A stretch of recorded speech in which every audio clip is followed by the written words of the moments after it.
Part 8. Remote Controls. The Nova rolling code remote controls must be coded into the Nova plug-in receiver.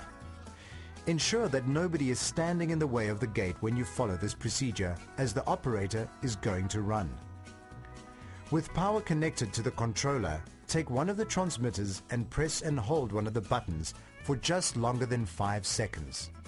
The operator will activate when this transmitter has been coded into the system. This first transmitter becomes the master and is used for coding any additional transmitters, so please mark this transmitter clearly. To add any additional transmitters, proceed as follows. Press and hold any button on the master transmitter for slightly longer than 10 seconds. As an installation hint, if you don't have a watch available, count each second aloud from 1000. For example, 1001, 1002, up to 1011. Release the button. The receiver is now in program mode and will stay in this mode for 10 seconds.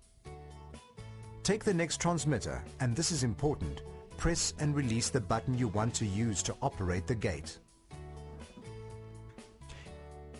The receiver stays in program mode for 10 seconds after each new transmitter is added.